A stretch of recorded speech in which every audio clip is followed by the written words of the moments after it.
السلام علیکم ورحمۃ اللہ وبرکاتہ، نحمده ونصلی علی رسوله الکریم، اما بعد فاعوذ باللہ من الشیطان الرجیم، بسم اللہ الرحمن الرحیم، رب اشرح لی صدری ویسر لی امری واحلل عقدۃ من لسانی یفقہوا قولی۔ الحمدللہ، اللہ کی توفیق اور اللہ کے اذن سے آپ سب کی قرآن مجید کی تکمیل کا اور حقیقت میں زندگی کا ایک بہت ہی قیمتی اور بہت خوشی کا دن ہے۔ آپ کی خوشی کو میں اچھی طرح سمجھ سکتی ہوں، کیونکہ مجھے اپنی تکمیل یاد آ رہی ہے کہ جب میرا قرآن پاک مکمل ہوا تھا تو وہ دن عید سے کم نہیں تھا۔ پورا خاندان جمع تھا اور سب سے اچھے کپڑے بنا کر دیے گئے، چھوٹا چھوٹا زیور بنا کے دیا گیا، اور مجھے اپنا وہ لباس، اپنا وہ زیور اور وہ دن اور وہ رونق کبھی نہیں بھولتی۔ یہ دن 2 مرتبہ میری زندگی میں آیا۔ ایک جب میں نے ناظرہ قرآن مجید مکمل کیا، اس دن مجھے مون لائٹ ایک کپڑا ہوتا تھا، جو لوگ میری عمر کے ان کو معلوم ہوگا کہ مون لائٹ کیا، اورنج کلر کا مون لائٹ کا سوٹ بنا کے دیا گیا تھا، اور سارا خاندان اور سارے میرے والد کے دوست احباب سب لوگ جمع تھے، اور سب کو آم بھی کھلائے گئے تھے، وہ مجھے یاد ہے اچھی طرح۔ تو میں سمجھتی ہوں کہ قرآن مجید کی تکمیل کا موقع ایک خوشی کا موقع ہوتا ہے، اور قرآن مجید میں ہی آتا ہے کہ قل بفضل اللہ وبرحمتہ فبذلک فلیفرحوا، کہہ دیجئے کہ اللہ کی رحمت اور اللہ کے فضل کی وجہ سے ان کو چاہیے کہ خوش ہو جائے۔ ھو خیر مما یجمعون، وہ ان سب چیزوں سے بہتر ہے جسے لوگ جمع کر رہے ہیں۔ ایسے موقع پر خوش ہونا، اپنی خوشی میں دوسروں کو شریک کرنا، یا خوشی کا اظہار کرنا، یا پھر شکرانہ ادا کرنا کسی بھی شکل میں، یہ ہم سب کے لیے تسکین کا باعث ہوتا ہے۔ ظاہر ہے کہ ابھی جو میں ان کے تاثرات سن رہی تھی کہ کتنی دور سے اور بچوں کے ساتھ اور مشکلات کے ساتھ اور بیماری کے ساتھ اور پریگننسی کے ساتھ اور ہر طرح کی مشکلات کے باوجود انہوں نے استقامت کے ساتھ اپنا یہ سفر جاری رکھا، اور الحمدللہ ایک دن اس منزل تک آ پہنچے۔ اللہ کرے کہ یہ ہماری زندگی کے صرف اس دن تک نہیں، بلکہ آئندہ جب تک ہم اس دنیا میں ہیں اس میں بھی ہمارے ساتھ رہے، اور پھر ہم جب زمین کے اندر اترے تو اس وقت بھی ہمارے ساتھ ہو، اور جب ہم زمین سے باہر نکلیں دوبارہ پیدا ہو کر قیامت کے دن تو اس دن بھی ہمارے ساتھ ہو اور ہمارے لیے سفارشی ہو، اور ہمارے حق میں ایک دلیل ہو، نہ کہ ہمارے خلاف حجت ہو۔ حقیقت یہ ہے کہ قرآن وہ زندگی عطا کرتا ہے کہ جو حقیقی زندگی، جس کو زندگی کہہ سکتے ہیں۔ زندگی اصل میں دل کی زندگی ہوتی، جسمانی طور پر بھی اور روحانی طور پر بھی۔ اگر دل زندہ ہو تو ہر چیز اچھی لگتی، اور اگر دل مردہ ہو کچھ بھی اچھا نہیں لگتا۔ ہمارا دل کب مردہ ہوتا ہے؟ جب اس پر غموں کی بچھاڑ ہوتی، جب ہم دکھی ہوتے ہیں، جب ہم اللہ کی نافرمانی کے کام کرتے ہیں، جب اس پر گناہوں کی میل ہوتی۔ ان سب چیزوں کا پھر علاج کیا ہے؟ اس غم کا علاج کیا ہے؟ اس مردہ پن کا علاج کیا ہے؟ اس کا علاج قرآن ہے۔ قرآن مجید اللہ تعالیٰ نے نبی صلی اللہ علیہ وسلم کے دل پر نازل کیا۔ جب یہ کتاب دل پر اترتی، دل پر نازل ہوتی، دل کے اندر جا کے بیٹھتی تو دل کو صحت ملتی، اور پھر جب اس کتاب کے مطابق ہمارا اٹھنا بیٹھنا ہوتا ہے، جب اس کتاب کے مطابق ہمارا چلنا پھرنا ہوتا ہے، جب اس کتاب کا ہم حق دیتے ہیں، تو یہ کتاب ہمارے حق میں دنیا میں بھی اور آخرت میں بھی خوشیوں کا باعث بنتی ہے۔ اور اگر ہم اس کتاب کو پڑھے بغیر یا پڑھنے کے باوجود ہم اس کا اگر صحیح معنوں میں حق ادا نہ کریں، یا وہ ہمارے دل کے اندر نہ اترے، تو پھر وہ لطف نہیں اٹھا سکتے۔ قرآن پاک میں اللہ تعالیٰ نے بہت واضح طور پر ایک بات فرمائی ہے کہ من اعرض عن ذکری فإن له معیشة ضنکا ونحشره یوم القیامة اعمی قال رب لم حشرتنی اعمی وقد كنت بصیرا قال كذلك اتتك آیاتنا فنسیتها وكذلك اليوم تنسى۔ جو کوئی اس کتاب سے اعراض برتے گا، جو میرے ذکر سے منہ موڑے گا، من اعرض عن ذکری. اور اللہ کے ذکر کی ایک بہت بڑی شکل کیا ہے؟ یہ کتاب قرآن. اور قرآن یہاں مانا کیوں کیا جا رہا ہے؟ کیونکہ آگے آیات کا لفظ آ رہا ہے. من اعرض عن ذکری فإن له معیشۃ ضنکا. تو یقیناً اس کے لیے تنگ زندگی ہوگی، اس کی دنیا کی زندگی تنگ ہو جائے گی. اور نہ صرف یہ کہ یہ زندگی بلکہ اگلی زندگی، قبر کی زندگی، وہ بھی تنگ ہوگی. کیونکہ انسان کی زندگی جس حال میں گزرتی اسی میں موت آتی، جس میں موت آتی ہے اسی کے ساتھ دفنایا جاتا ہے. یعنی دل کی حالت نہیں بدلتی، اسی کے ساتھ پھر وہ قیامت کے دن اٹھایا جائے گا. اب یہ قرآن مجید کے ساتھ اعراض کیا ہوتا ہے؟ یعنی قرآن مجید سے منہ موڑنا، منہ پھیرنا، بے نیازی اختیار کرنا، یہ کیا چیز ہے؟ اس میں ایک تو یہ آتا ہے کہ انسان اس کی طرف توجہ کرے ہی نہ، اس کو پڑھے ہی نہ، اس کو سمجھے ہی نہ، اس پر غور و فکر ہی نہ کرے. دوسری بات یہ کہ پڑھ تو لے، مثلا بچپن میں ناظرہ پڑھ لیا، ماں باپ کو شوق تھا تو حفظ کرا دیا، کبھی خود شوق آ گیا تو ترجمہ یہ پڑھ لیا یا کوئی کورس کر لیا، لیکن اس کے بعد اس کو بھلا دیا. اگر ہم عام طور پر دیکھیں تو ہمارے ایک ایوریج مسلمان گھرانے کا حال کیا ہے؟ اس میں قرآن مجید کتنا پڑھایا جاتا ہے؟ ہمارے بچے قرآن مجید کی روزانہ کتنی تلاوت کرتے ہیں؟ ہمارے شوہر قرآن مجید کتنا پڑھتے ہیں روزانہ؟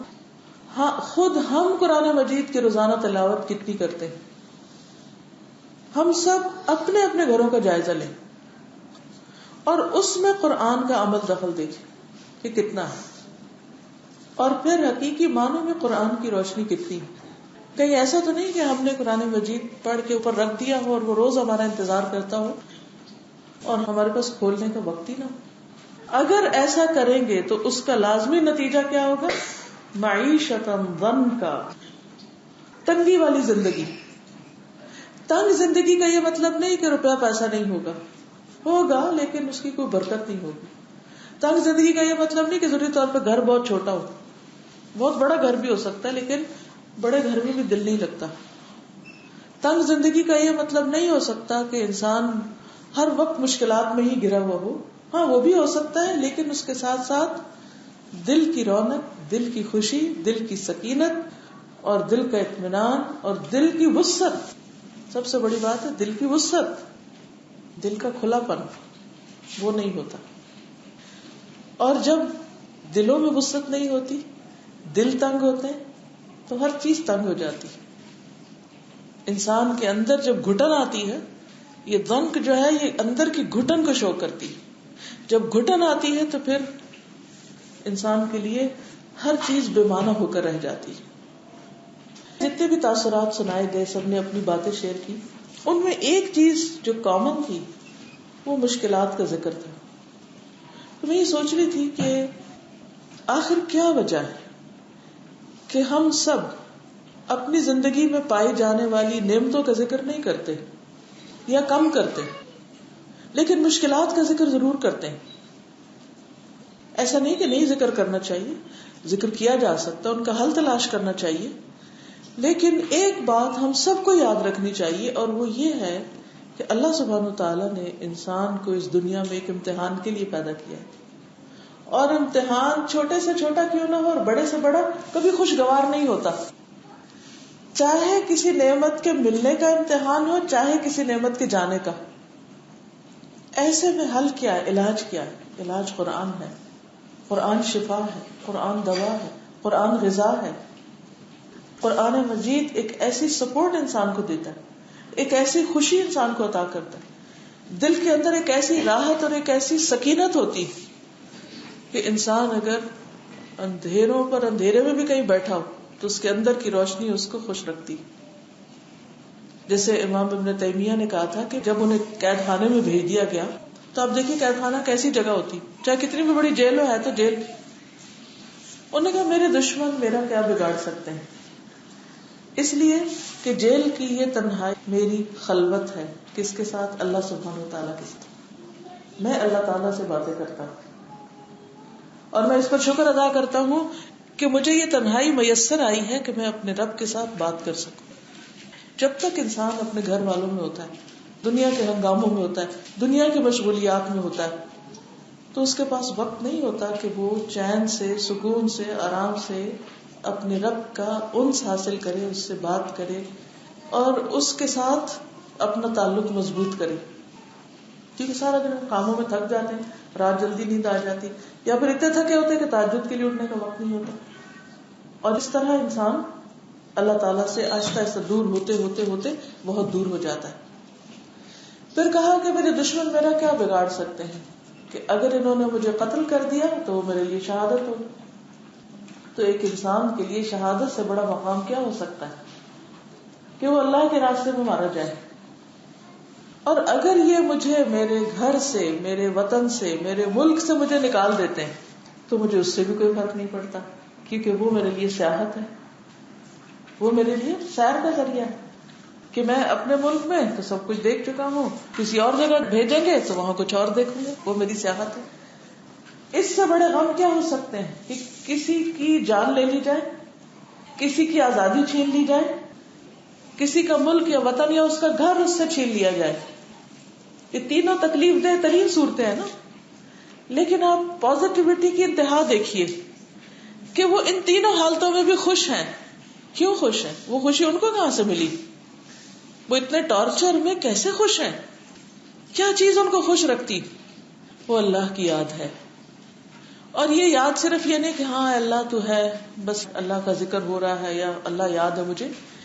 یہ کیفیت صرف اس شخص کی ہو سکتی ہے جو اللہ کو پہچانتا، جو اللہ کی عظمت کو جانتا، جو اللہ کی بات کو سمجھتا، جو اللہ تعالی کے ساتھ ایک مضبوط تعلق رکھتا ہو. اور وہ تعلق انسان کو کہاں سے ملتا ہے؟ اگر آپ چاہتے ہیں کہ اللہ تعالیٰ سے بات کریں یا اللہ کی بات سنیں، یعنی اللہ تعالیٰ سے بات کرنے کے لیے تو آپ اپنی دعا کرتے ہیں، ذکر کرتے ہیں، جو بھی آپ کے دل میں ہو، غم، دکھ، تکلیف دہراتے ہیں. لیکن جواب کہاں سے آتا ہے؟ قرآن سے آتا ہے. آپ کسی بھی وقت، کہیں بھی، کہیں سے بھی قرآن مجید کا کوئی حصہ کھول لیجئے اور اس وقت جو آپ کے دل میں غم ہے آپ اس کے مطابق اس کو پڑھنا شروع کر دیں اور آپ دیکھیں گے کہ اسی جگہ آپ کو جواب آ جائے گا. اگر ایک صفحے پہ نہیں آیا، پہلے پہ نہیں آیا، دوسرے پہ نہیں آیا، تیسرے پہ پڑھتے جائیے ایسی آیتیں آئیں گی کہ آپ چھلک چھلک کے رو دیں گے اور آپ کا دل بالکل ہلکا ہو جائے گا. اللہ تعالیٰ سے بڑھ کر کون مہربان ہے، کون رحیم ہے، اس سے بڑھ کر کون کیئر کرنے والا ہے، اس سے بڑھ کر کون ہمارا حال جانتا ہے، اس سے بڑھ کر ہماری مدد پہ کون قادر ہے، اس سے بڑھ کر ہمیں کون اطمینان اور سکون اور خوشی دے سکتا ہے. لیکن یہ سب کچھ خزانے تو موجود ہیں، فائدہ ہمیں کیسے پہنچے گا؟ لاک لگا کے تو خزانے سے کچھ نہیں نکلتا، ان لاکس کو کھولنا پڑے گا. اللہ تعالیٰ فرماتے ہیں افلا یتدبرون القرآن ام علی قلوب اقفالها، کیا وہ قرآن پر غور و فکر نہیں کریں گے؟ کیا ان کے دلوں پہ تالے پڑے ہوئے ہیں؟ اور یاد رکھیے کہ قرآن مجید میں غور و فکر صرف ایک دفعہ تکمیل کر لینے سے نہیں ہو پاتا، یہ ساری زندگی کا کام ہوتا ہے. اور جب آپ پڑھتے جاتے ہیں تو کبھی ہو نہیں سکتا کہ کہیں پر آپ یہ کہیں کہ ہاں یہ تو مجھے آتا اور بس یہ مجھے پتا ہے پہلے سے اور میں بور ہو گیا ہوں. نہیں، ہر دفعہ وہ آپ کے لیے نیا ہوگا. جتنی دفعہ پڑھیں، جتنی دفعہ اس پر غور کریں. اس لیے اگر آپ چاہتے ہیں کہ آئندہ زندگی میں بھی ان غموں سے بچے رہیں تو واحد حل اس کا یہی ہے کہ اس قرآن کو مضبوط تھامے رکھیں. جس طرح آپ کی بیماریوں کا علاج ہوا، جس طرح آپ کی مشکلات آسان ہوئی، جس طرح آپ کے غم اس کتاب کی وجہ سے دور ہوئے، آئندہ زندگی میں بھی یہی نسخہ ہے. اور اس کے لیے ضروری ہے کہ اس کو پکڑ کر رکھیں. بعض اوقات اکیلے پکڑ کے رکھنا مشکل ہو جاتا ہے کیونکہ انسان کے اوپر ایسے ایسے طوفان آتے ہیں، ایسے ایسے پریشرز آتے ہیں کہ وہ نہیں سنبھل پاتا. تو اللہ تعالیٰ نے قرآن مجید میں صاف طور پر فرمایا والعصر ان الانسان لفی خسر الا الذین آمنوا وعملوا الصالحات وتواصوا بالحق وتواصوا بالصبر. ہمیں ایک مورل سپورٹ چاہیے ہوتی، ہمیں دوسروں کی ہیلپ چاہیے ہوتی. اللہ تعالیٰ کی مدد تو ہے، اس کی رحمت تو ہے، اس کو ہم پڑھتے ہیں، وہ دل پہ اثر کرتا ہے، وہ سکون ملتا ہے. لیکن اس کے ساتھ ساتھ ہمیں ایسے لوگ اپنے آس پاس چاہیے ہوتے ہیں جو قرآن مجید سے جڑے ہوئے ہوں. جو ہمارے ساتھ قرآن کے سفر میں شریک ہوں. اس لیے میں آپ میں سے ہر ایک کو یہ کہوں گی کہ آپ دوبارہ کسی نہ کسی شکل میں کسی نہ کسی کے ساتھ مل کر اس سفر کو دوبارہ شروع کر دیں. چاہے وہ ایک شخص ہو یا دو ہو یا تین ہو, مل کے پڑھنے کی اپنی ہی برکتیں, اپنی ہی رحمتیں, کیونکہ سکینت اترتی ہے, اللہ تعالیٰ کے فرشتے ڈھانپ لیتے ہیں, اور اللہ تعالیٰ ایسے لوگوں کا ذکر اپنے پاس ان سے بہتر مخلوق کے اندر کرتے ہیں. کئی لیولز پر قرآن مجید کے ساتھ تعلق رکھا جا سکتا ہے کہ آپ اس کی تلاوت صبح کے وقت کریں, آپ تہجد میں اس کو پڑھیں, کیونکہ عبداللہ بن مسعود یہ کہتے ہیں کہ جو صاحب قرآن ہوتا ہے, یعنی جس نے قرآن مجید پڑھ رکھا ہوتا ہے, وہ دوسروں سے مختلف نظر آتا ہے, اپنی گفتگو میں, اپنے معاملے میں, اس کے دن رات میں, اس کو دوسرے سے یعنی کہ باقی مخلوق کی نسبت اس کا حال مختلف ہوتا ہے. اس لیے میں ان کا جو کوٹیشن ہے وہ آپ کے سامنے رکھتی ہوں, بہت ہی خوبصورت انہوں نے بات کی ہے. ابن مسعود کہتے ہیں کہ قرآن والے کو چاہیے کہ وہ اپنی رات کو پہچانے جب کہ لوگ سوئے ہوئے ہوں, اور اپنے دن کو جب کہ لوگ کھانا کھائیں, اور اپنے غم کو جب کہ لوگ خوش ہوں, اور اپنے رونے کو جب کہ لوگ ہنسیں, اور اپنی خاموشی کو جب کہ لوگ باتیں کریں, اور اپنے خشوع کو جب کہ لوگ تکبر کریں. یعنی یہی کچھ تو ہم دن رات کرتے رہتے ہیں نا, کبھی سونا ہوتا ہے, کبھی کھانا ہوتا ہے, کبھی غم ہوتا ہے, کبھی خوشی ہوتی ہے, کبھی رو رہے ہوتے ہیں, کبھی ہنس رہے ہوتے ہیں, کبھی خاموش ہوتے ہیں, اور کبھی باتیں کر رہے ہوتے ہیں, اور کبھی لوگوں کے بیچ میں بیٹھ کر لوگوں کی باتیں سن رہے ہوتے ہیں. ان سارے مواقع پر صاحب قرآن کا طرز عمل مختلف ہوتا ہے, عام لوگوں کی طرح نہیں ہوتا, اس کی راتیں عام لوگوں کی طرح نہیں ہوتی. اس معیار پر اپنے آپ کو پرکھیے. اگر آپ بھی اپنے گھر والوں کی طرح سوئے چلے جا رہے ہیں اور رات کو اٹھ کر قرآن نہیں پڑھتے, یعنی تہجد میں یا اپنے غور و فکر کے لیے یا سبق یاد کرنے کے لیے یا کسی بھی شکل میں, تو پھر آپ میں اور ان میں کوئی فرق نہیں. اور اگر قرآن پڑھ کر آپ ان لوگوں سے زیادہ سو رہے ہیں, ان سے زیادہ سستی دکھا رہے ہیں, ان سے زیادہ آپ لیزی ہیں, تو پھر آپ ایک بری مثال ہے. پھر اللہ سبحانہ وتعالیٰ کی طرف سے پوچھ ہوگی, اور اللہ سبحانہ وتعالیٰ کے انسان کو سمجھانے کے مختلف طریقے ہوتے ہیں, وہ مختلف طریقوں سے سکھاتا ہے. کبھی لوگوں کے ذریعے میسج دیتا ہے, کبھی قرآن کے ذریعے پیار پیار سے نصیحتیں آتی ہیں, اور جب لوگ ان پہ کان نہیں دھرتے تو پھر دوسرا مرحلہ ہوتا ہے. آپ دیکھیے کہ جیسے ایک ماں ہے, ماں کیا کرتی, اپنے بچے کو مختلف طریقے سے سمجھاتی, کبھی کوشچن کرتی, کبھی ڈانٹتی, کبھی کسی طرح, کبھی کسی طرح. لیکن جب وہ کسی بات پہ کان دھرتا ہی نہیں, تو پھر اگلا مرحلہ یہ ہوتا ہے کہ وہ اس کو ایک لگاتی, اور اگر وہ ایک لگانے سے بھی نہ سمجھے تو پھر اس سے اگلا مرحلہ یہ ہوتا ہے کہ اس سے سخت سزا ملتی, کھانا بند کر دیتی, یا کوئی اور جو چیز اس نے دی ہوتی وہ واپس لے لیتی, کہ تمہاری چھٹی بند, تمہارا کھانا بند, تمہارا کمپیوٹر بند, تمہارا فون واپس کرو, فلان جو تمہیں دیے ہوئی فیسلٹی وہ واپس کرو, یہ نہیں ملے گا, وہ نہیں ملے گا, کیونکہ وہ سمجھ نہیں رہا. اور یہ بھی اللہ کی محبت ہوتی ہے, یہ بھی اللہ کا پیار ہوتا ہے, کہ وہ چاہتا ہے کہ بندہ دنیا میں ہی اپنی غلطی کو پہچان جائے, دنیا میں ہی باز آ جائے, دنیا میں ہی اپنا کفارہ کر لے, تاکہ جب وہ اللہ کے پاس پہنچے تو صاف ستھرا ہو کر پہنچے. کوئی بھی جو آزمائش ہمیں آتی, چاہے وہ جسمانی بیماری, چاہے وہ بأسا ہو, پاورٹی ہو, چاہے وہ ضرا ہو, سکنس ہو, یا کسی بھی قسم کی کوئی تھکاوٹ ہو, یا کسی بھی قسم کی کوئی پریشانی ہو, یہ سب کچھ اللہ سبحانہ وتعالیٰ کی طرف سے بندے کی بہتری کے لیے ہوتی ہے, کہ وہ بندے کو جہاں وہ ہے وہاں نہیں رہنے دیتا. کیا تم سمجھتے ہو کہ تمہیں یوں ہی چھوڑ دیا جائے گا؟ جس حال میں تم ہو, بس ایک دفعہ قرآن مجید پڑھ لیا, ایک قدم اوپر آگے, ترقی ہوگی, بس چھوڑ دے گا اللہ تعالیٰ کہ ادھر ہی بس کافی ہے, اتنی ترقی چاہیے, اتنا ہی تھا, بس یہ آخری منزل ہے. نو وے, ابھی تو اوپر جانا ہے. اب ذرا آپ آرام کرنے لگے, آپ کو پھر جھنجھوڑا دے گا, پھر آپ قرآن کی طرف پلٹیں گے یا نیکی کے اور کاموں کی طرف, پھر آپ ایک سٹیپ اوپر چلے جائیں. پھر آپ نے اگر آرام شروع کیا, پھر پکڑ آئے گی, پھر کوئی اور بات آ جائے گی, پھر کوئی.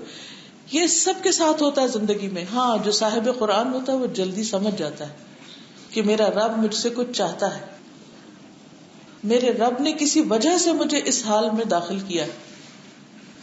پھر وہ اپنے رب سے ہی پوچھتا کہ رب تو مجھے بتا, تو مجھے دکھا, تو مجھے سکھا, تو مجھے سمجھا کہ اب مجھے کیا کرنا چاہیے, تو مجھ سے جو چاہتا ہے وہ میرے دل میں ڈال دے تاکہ میں اس طرف قدم اٹھا لوں.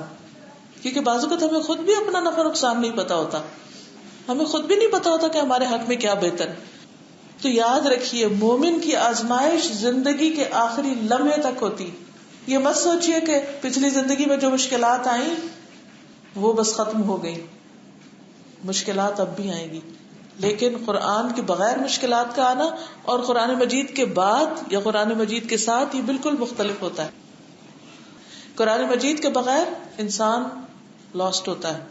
وَوَجَدَكَ ضَالًّا فَهَدَىٰ, قرآن کے ذریعے اللہ ہدایت دیتا ہے. اور پھر اس کے بعد جب مشکلات آتی ہیں قرآن پڑھنے کے بعد تو پھر حال امام ابن تیمیہ والا ہوتا ہے کہ میری تنہائی میری خلوت ہے میرے رب کے ساتھ, اس سے زیادہ مزے کا ٹائم ہی کوئی نہیں. کیونکہ ہر دوست کیا چاہتا ہے اپنے دوست کے ساتھ تنہا باتیں کرے, تنہائی میں باتیں کرے. تو جس سے اللہ کی محبت نصیب ہوتی ہے وہ کیا چاہتا ہے اللہ سے اکیلے میں باتیں کرے. تو جب سب لوگ اس کو چھوڑ جاتے ہیں تو اس کو پریشان نہیں ہوتا, وہ خوش ہوتا ہے کہ چلو چند لمحے ملے اللہ سے بات کرنے کے لیے, اچھے سے نماز پڑھ لیں گے. ورنہ بچوں کے ہنگامے میں ادھر ادھر ان چیزوں مشکل ہوتی. اس کو پھر جان جانے کا بھی ڈر نہیں ہوتا کیونکہ اسے معلوم ہوتا ہے کہ اگر میرے حق پر ہونے کی وجہ سے کسی نے میری جان لی تو یہ تو فوراً ہی جنت میں پہنچنے کا ذریعہ, اور اگر کسی نے مجھے کسی بھی جگہ سے نکال دیا تو بھی اللہ کے راستے میں نئے تجربے ہوں گے. تو کسی حال میں نہیں پریشان ہوتا. پھر یہ اپنا ٹارگیٹ رکھیے. میں زیادہ ادھر اس سفید اسکارف والوں کو اس لیے دیکھ رہی ہوں جو نئے نئے گریجویٹ ہوئے ہیں, جو تکمیل ہوئی ہے ان کی, کیونکہ ابھی آپ کی ایک جرنی اینڈ ہو رہی ہے تو کہیں ایسا نہ ہو کہ شیطان غالب آئے اور آپ کی ترقی کا سفر رک جائے اور آگے جانے کی بجائے آپ پیچھے نہ آ جائیں, نیچے نہ آ جائیں. کیونکہ دشمن ہر وقت ساتھ ہے, ہر وقت ساتھ ہے. اور یاد رکھیے مومن ہر لمحے ایک ٹیسٹ میں ہوتا ہے. زندگی امتحان ہے, یہ امتحان ہر وقت کا ہے. حتیٰ کہ اس وقت جو ہم یہاں بیٹھے ہوئے نا یہ بھی امتحان ہو رہا ہے. یہاں سے نکل کے کہاں جاتے ہیں وہ بھی ایک امتحان ہے, کیا کرتے ہیں کیا نہیں کرتے سب امتحان ہے. تو اس لیے یہ جو ابن مسعود نے بات کی ہے, عبداللہ بن مسعود نے, یہ بہت زبردست بات ہے کہ قرآن والے کو چاہیے کہ وہ اپنی رات کو پہچانے کہ اس کی رات کس کام میں گزرتی ہے, وہ رات میں کیا کام کرتا ہے. اور دن کو جب کہ لوگ کھانے پینے میں مشغول ہوں تو اس وقت یا تو وہ خود پڑھ رہا ہوتا ہے یا وہ اتنا لمبا چوڑا کھانا پینے کا اہتمام نہیں کر رہا ہوتا, وہ اس کو مختصر کرتا ہے. پھر اسی طرح جب لوگ غمگین ہوتے ہیں یا لوگ خوش ہوتے ہیں یا خوشی کا کوئی موقع ہوتا ہے تو اس میں اپنے آپ کو دیکھتا ہے کہ میری لمٹ کیا ہے. غم کا موقع ہوتا ہے تو اپنی لمٹس کو دیکھتا ہے. اور اسی طرح جب لوگ دنیا پر تکبر کر رہے ہوتے ہیں کہ ہمارے پاس یہ بھی ہے اور یہ بھی ہے اور یہ بھی ہے, تو وہ اپنے اندر کی عاجزی کو دیکھ رہا ہوتا ہے کہ میں اللہ کا بندہ کتنا, وہ کسی چیز پر تکبر نہیں کر رہا ہوتا. اسی طرح انہوں نے کہا کہ قرآن پڑھنے والے کے لائق نہیں کہ وہ سنگ دل, غافل, شور مچانے والا اور مغلوب الغضب ہو.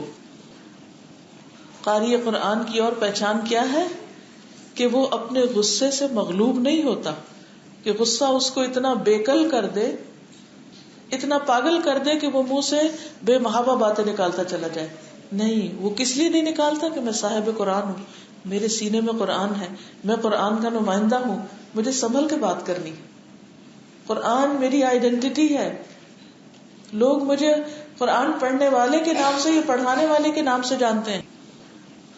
یہ کیسے ممکن ہے کہ میں اپنی زبان سے کوئی ایسی بات نکالوں جو میرے رب کو ناراض کر دے اور لوگوں کو مجھ پر ہنسنے کا موقع دے اور دین کے خلاف باتیں کرنے کا موقع دے. اور پھر وہ سنگ دل نہیں ہوتا, وہ رحم دل ہوتا ہے. وہ شور مچانے والا نہیں ہوتا, ہنگامے برپا کرنے والا نہیں ہوتا, وہ چھوٹی چھوٹی بات پہ فس نہیں کریٹ کر دیتا. اور اسی طرح وہ غفلت کی زندگی نہیں بسر کرتا, وہ کانشیس زندگی بسر کرتا ہے. فضیل بن ایاز کہتے ہیں کہ قرآن کا حامل اسلام کا علمبردار ہے, اسے لائق نہیں کہ لغو گوئی کرنے والوں کے ساتھ مل کر لغو باتیں کرے. فضول باتوں سے پرہیز کرتا ہے.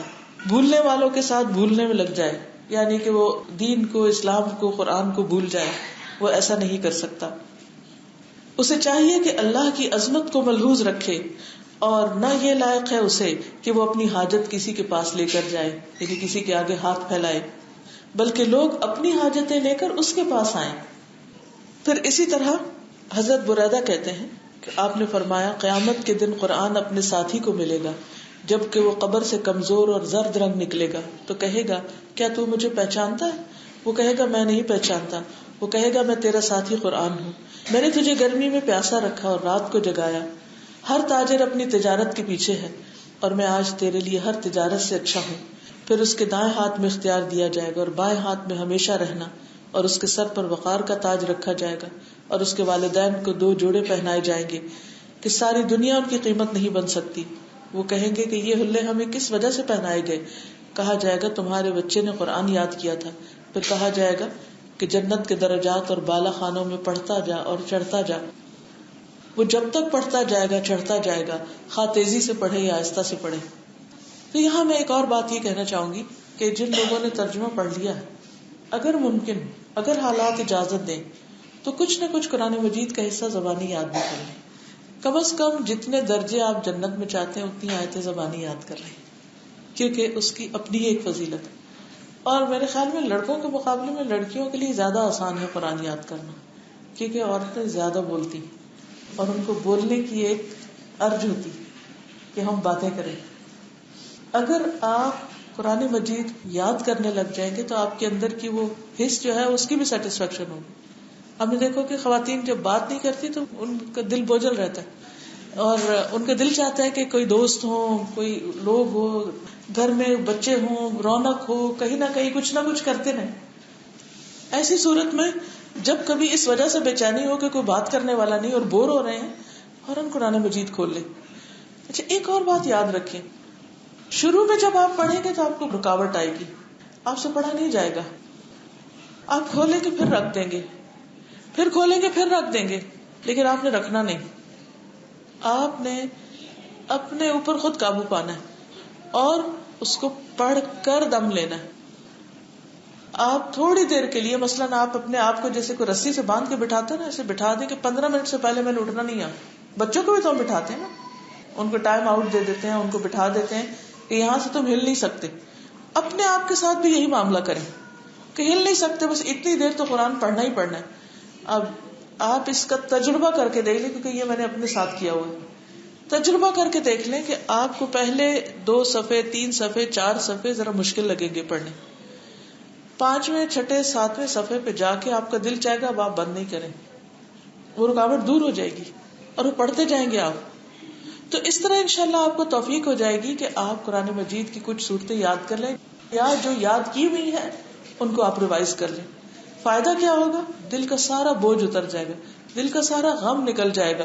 قرآن مجید آپ کے بہت سارے سوالوں کے جواب آپ کو دے گا اور آپ ہلکا محسوس کریں گے اپنے آپ کو، کیونکہ اس میں شفا ہے، اس میں رحمت ہے. اور پھر اس میں سے کوئی نہ کوئی حصہ اپنے عمل کے لیے بھی نکال لیں.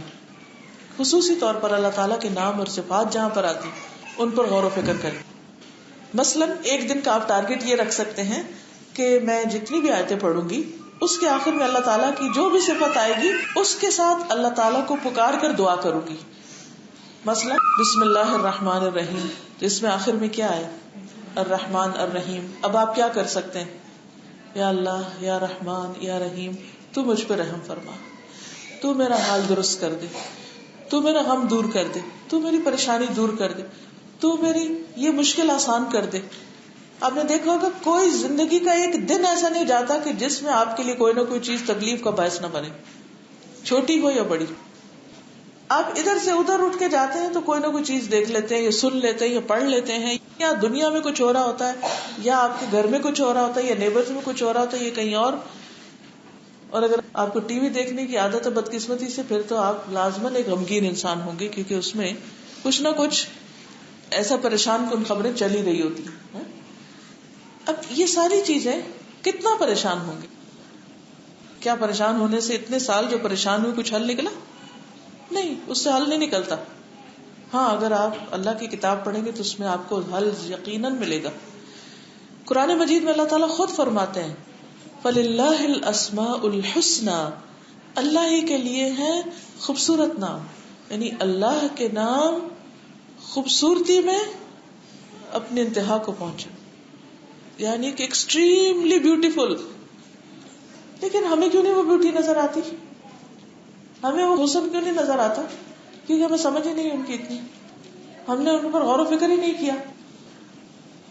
لیکن اگر آپ ایک دن کا ٹارگٹ رکھ کے ہر آیت پر رک کے جہاں اللہ کا نام آیا وہیں دعا کریں گے، مثلا بسم اللہ الرحمن الرحیم، پھر کہتے ہیں الحمد للہ رب العالمین. اب آپ کیا دعا کریں گے؟ یا رب العالمین، تو سارے جہانوں کا پروردگار ہے، سب کو پال رہا ہے، سب کی ہر ضرورت پوری کر رہا ہے، تو میری یہ ضرورت پوری کر دے. یا اللہ تو ہر ایک کو نرچر کر رہا ہے، ہر ایک کو کھلا رہا ہے، پلا رہا ہے، اس کو بڑھا رہا ہے، تو میرا ایمان بڑھا دے، تو میرا تقوی بڑھا دے، تو میرا اخلاق بہتر کر دے. پھر الرحمن الرحیم، دوبارہ الرحمن الرحیم کر کے دعا کریں. مالک یوم الدین، کیا کہیں گے؟ یا رب العالمین تو قیامت کے دن کا مالک ہے، مجھے اس دن کے ہول سے بچانا، مجھے اس دن کی پریشانیوں سے محفوظ رکھنا، مجھے قبر کے عذاب سے محفوظ رکھنا، مجھے حساب کے بغیر جنت میں داخل کر دینا. پھر اس کے بعد ایاک نعبد و ایاک نستعین اہدنا الصراط المستقیم صراط الذین انعمت علیہم غیر المغضوب علیہم ولا الضالین. اچھا، پھر آپ قرآن مجید پڑھنا شروع کر دیتے، پڑھتے پڑھتے کہیں اس کی صفت الغفور آ جاتی، بخشنے والا. وہاں کہتے یا رب العالمین تو مجھے بخش دے، کیونکہ استغفار جو ہے وہ انسان کی ہر رکاوٹ دور کر دیتا ہے. اللہ تعالیٰ کا وعدہ ہے، سورۃ نوح میں اگر آپ پڑھیں فَقُلْتُ اسْتَغْفِرُوا رَبَّكُمْ إِنَّهُ كَانَ غَفَّارًا يُرْسِلِ السَّمَاءَ عَلَيْكُمْ مِدْرَارًا. حضرت نوح نے اپنی قوم سے کہا کہ تم اللہ کے حضور استغفار کرو، وہ آسمان سے بارشیں برسائے گا، باغات اگائے گا، بیٹوں سے نوازے گا، اور تمہارے لیے ہر طرح کی نعمتیں عام کر دے گا. اگر یہ بات قرآن مجید میں لکھی ہوئی ہے تو ہمیں یقین کیوں نہیں؟ جہاں آپ یہ پڑھیں وہیں بیٹھ کر استغفار شروع کر دیا، اللہ میرے اگلے پچھلے چھوٹے بڑے سب گناہ معاف کر دے. آپ حیران ہوں گے، ایک دن آپ صرف ایک صفحے کی تلاوت اپنی روزانہ کی تلاوت میں سے اس طریقے پر کیجیے. اس طرح قرآن مجید میں غور و فکر ہوتا ہے، تدبر ہوتا ہے. پھر آپ سوچیں کہ اچھا یہاں یہ صفت آئی ہے اور اس کے ساتھ یہ آئی ہے اور پیچھے یہ آئی ہے اور اس بات کے بعد یہ بات آئی ہے، یہ ایسا کیوں ہے؟ پھر آپ کو اپنے سوالوں کے جواب ملیں گے اور آپ اس دنیا کے ہر غم سے یقینی طور پر نکل جائیں گے. لیکن اگر اس سے اعراض برتا، اس سے فائدہ نہیں اٹھایا، من اعرض عن ذکری فإن له معیشۃ ضنکا، آپ نے قرآن بند کیا، میں آپ کو لکھ کر دیکھتی کہ آپ کی پریشانیاں کئی گنا زیادہ بڑی ہو جائیں گی. تو ایک اعراض ہوتا ہے قرآن کے بغیر اور ایک اعراض ہوتا ہے قرآن پڑھ کے. فإن له معیشۃ ضنکا ونحشره یوم القیامۃ اعمی، دنیا میں اندھے بنے رہے، قیامت کے دن بھی اندھے اٹھائے جائیں گے. انسان کہے گا یار میں تو دیکھنے والا تھا، میری آنکھیں تو ٹھیک تھی، آپ نے مجھے اندھا کیوں اٹھایا؟